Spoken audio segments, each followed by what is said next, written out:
self-surrender is the perfect dance with life, the supreme goddess. So, in which way can I experience that in my life? If we experience life from the periphery level, which means as someone who experiencing events in life, someone who is subject to changes, differences, so he will be this person. The person is always moving around in this circle, in this samsara, this circle of life, uh, moving in all direction, up and down, good and bad, pleasure and pain. So this is inevitable as long as we are outside of the eye of the cyclone. But the more we realize that the I, separate entity, is not existing. It's an appearance because of identification with the body-mind as a character, an individual.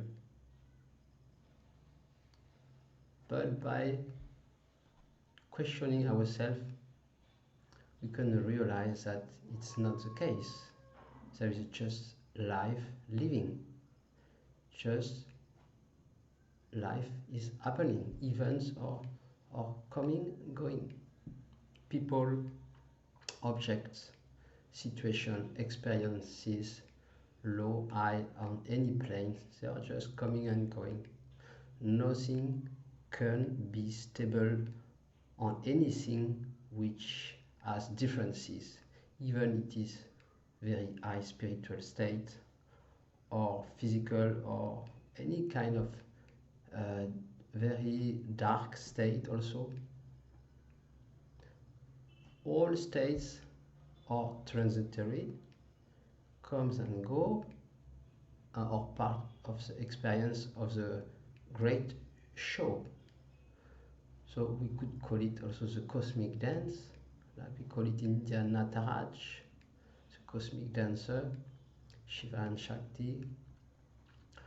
So if I am taken in all direction, when it's beautiful, it's called pleasure, when it's not, it's called pain. So I am like in a washing machine, up and down, up and down. The moment I wake up in the morning, I never know which direction the washing machine will go, and we are dependent on that, on the movement in time and space.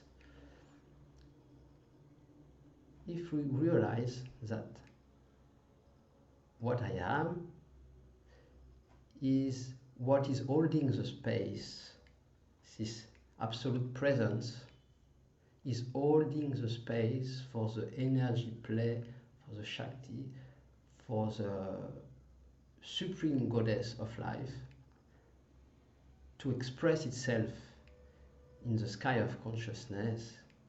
So I am realizing myself as a space holder of that manifestation.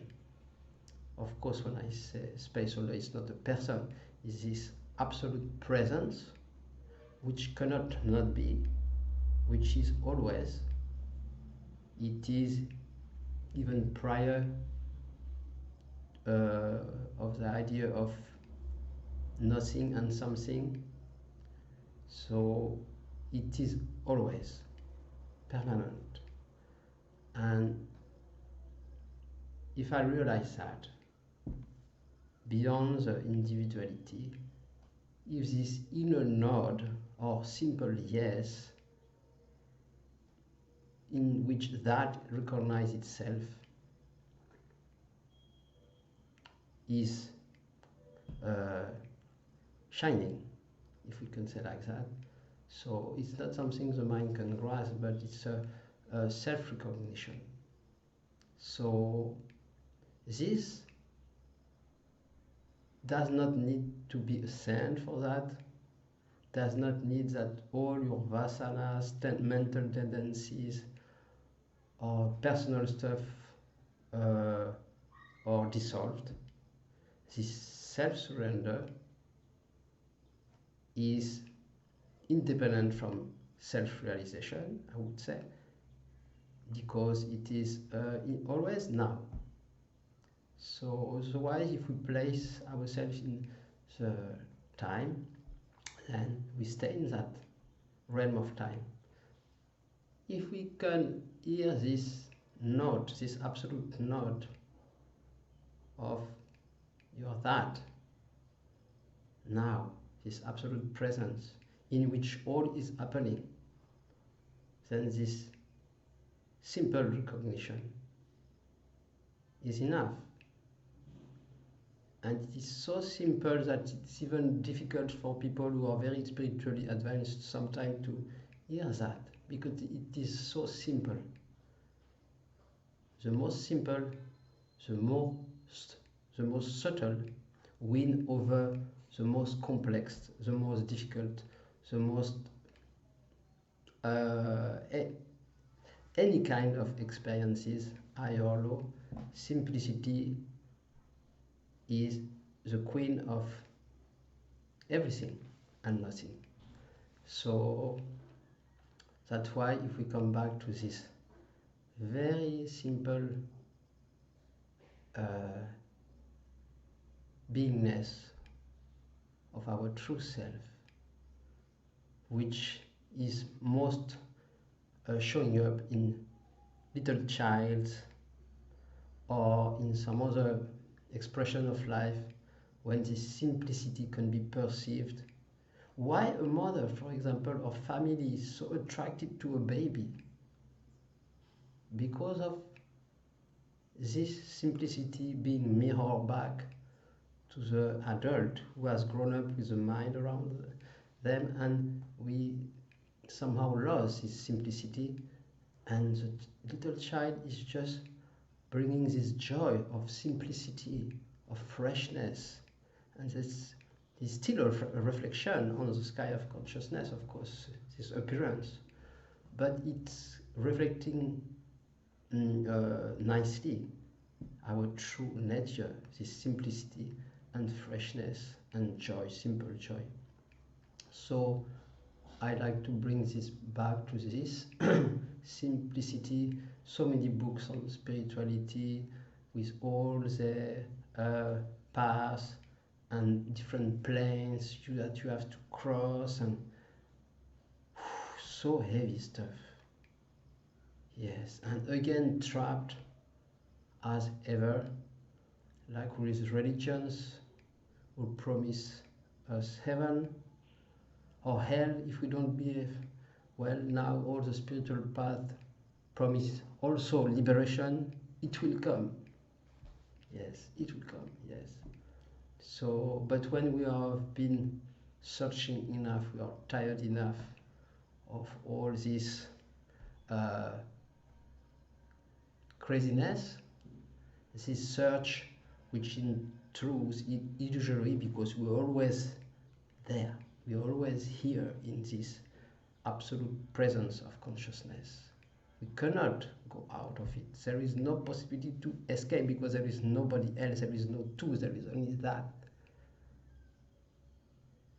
So if inner yes to that is clicking, then that's so beautiful and simple at the same time.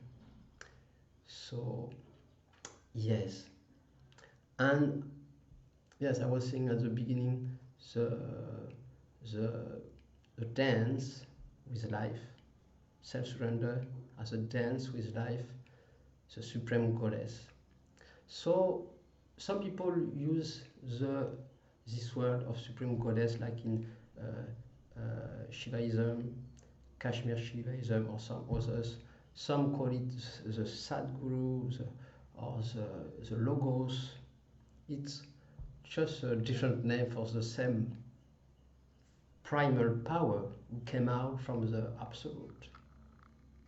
So, as my true self as absolute presence or silence, in this appears the play of the Supreme Goddess, if you call it like this. So then it's more perceived as I stand as this absolute Shiva, which is in permanent dance, in a love embrace with the Supreme Goddess or Shakti. But there is no two in reality, there are two sides of the same one being, absolute being. But recognizing that absolute stability, which is not moving, the Supreme Shiva or the Supreme Self, unmovable. And within that, the Shakti play, energy, the Supreme Goddess, is free to move.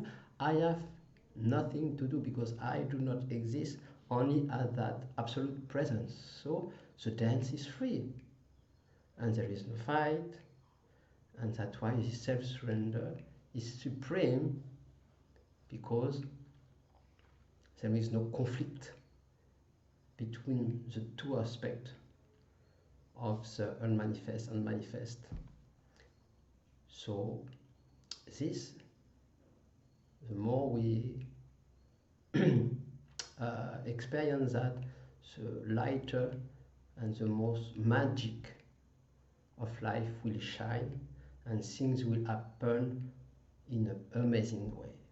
Things, when you are centered in your own absolute self, it's a way of talking, it's not just words, but then magic is allowed to happen freely, and then you can witness the supreme intelligence of life shining in a way that's really mind-blowing, and the mind loses pride, because he sees his limitation, he realizes his own limitation, because all is play of this supreme intelligence, and this is a love story within the only self. You will say, oh my God, my own play is so beautiful. It's an imaginary play of happenings which are not really happening. It's a created reality. So it's not affecting me, what I am in truth. So even the experience of being born, dying, dissolution, even the wars, disease, all the up and down of life are just expression, projection on the screen of consciousness. So nothing happened really for consciousness. So this, when this peace is here always, how can I fight with anything? So this is the self-surrender, the beauty in it, and even if sometimes some identification, some things happen, you come back to that, and it established by itself. There is nothing to do when you realize that you are not doing anything in truth. So I thank you very much for listening, and I see you next time. You can like the video, subscribe to the channel, and I will see you next time. Namaste.